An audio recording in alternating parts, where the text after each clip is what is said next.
So this year, mango season is starting later than it normally does. We always have things to do around the farm, but I decided to do something I don't normally do at this time of year, and that is trim some mango trees. Now, as you might know from other videos, we have a whole lot of mango trees planted next to this back fence, and most of them are scions from interesting seedlings grafted onto older rootstock. So from a few of these trees we have gotten fruit already, but there are a lot that haven't yet fruited.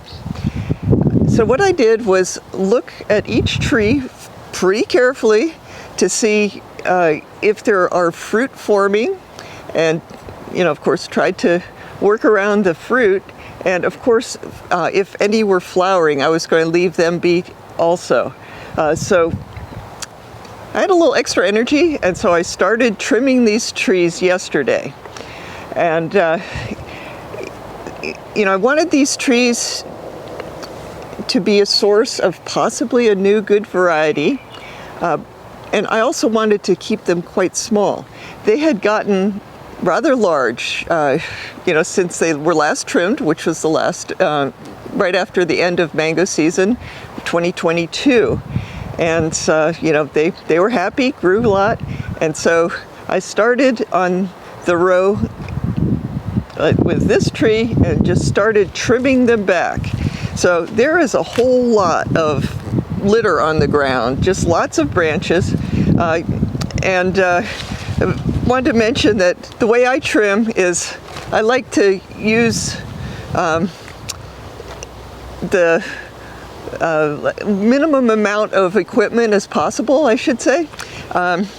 So I like to use my pruners for anything that it can prune. It's fast, it's easy, and it's very, it makes a very clean cut. So if there's a branch that is too big to use the pruners, I use my handy dandy saw. And I like this because it can give a very clean cut. You just keep going back and forth in the same groove, and it's just a nice clean cut.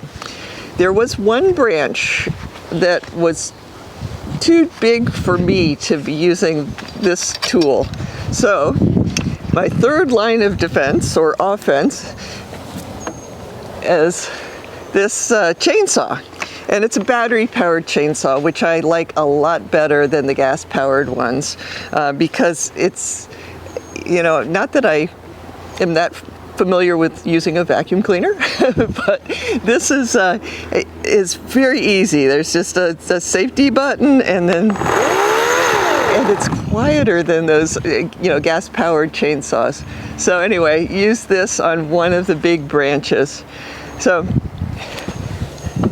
let's take a little look at what I did yesterday, and then I'll just trim a little bit. I think there's one tree up there that I need to trim still, so I'll do that after I sort of show you what I did yesterday. Well, so here's a quick look at what I did yesterday. This tree had gotten really tall. Unfortunately, the branches start up here. It's like 5.5 feet. So all I could do was to take the branches back, both laterally and up on top. Hopefully we'll have more to work with next year as far as trying to make it a little bit shorter. This one had lovely lower branches, and so basically just trimmed off. I try and trim, like a 1/4 inch or 1/2 inch out from the last leaf, and so it has plenty of room. I don't damage the bud there, and so it should branch out from there. So basically just cut a whole bunch of upright growth back and some laterals. This was a tree that had 2 fruit on, so of course I was very careful to leave the 2 fruit on it.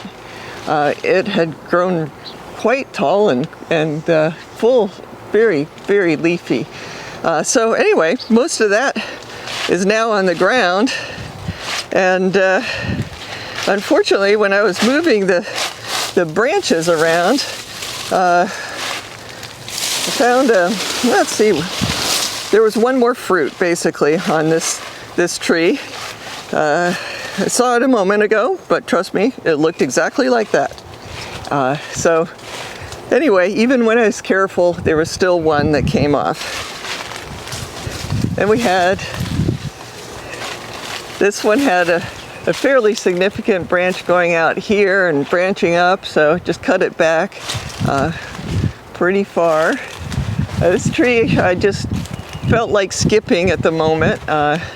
Also, it was part of strategy because this next one over I cut way back, and just because it was very tall and skinny, very lanky.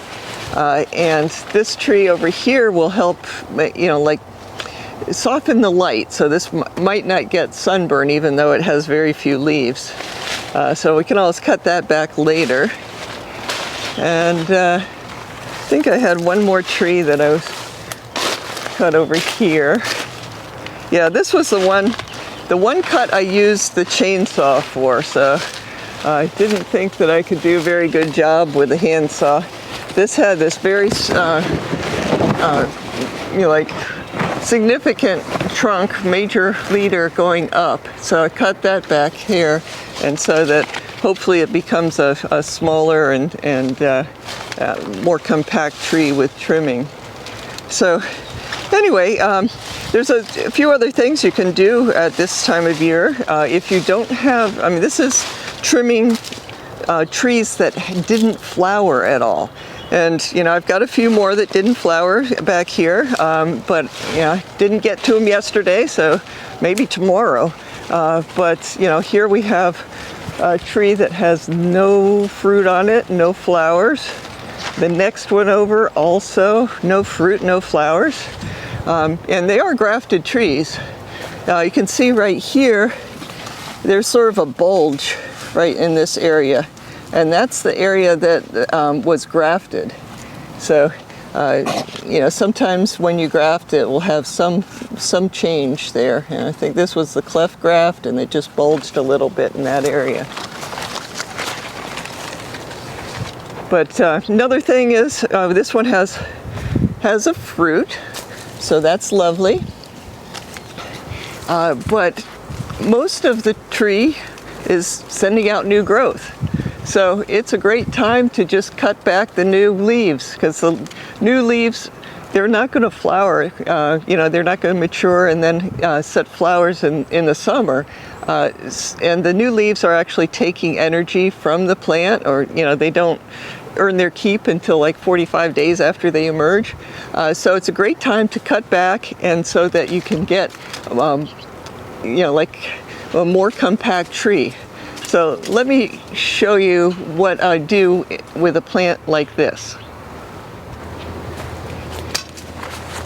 So this is how I do things. You can do things however you like. They're your trees, but this is what I do for my trees. So basically about 4 leaves up from the last, like the last growth spurt.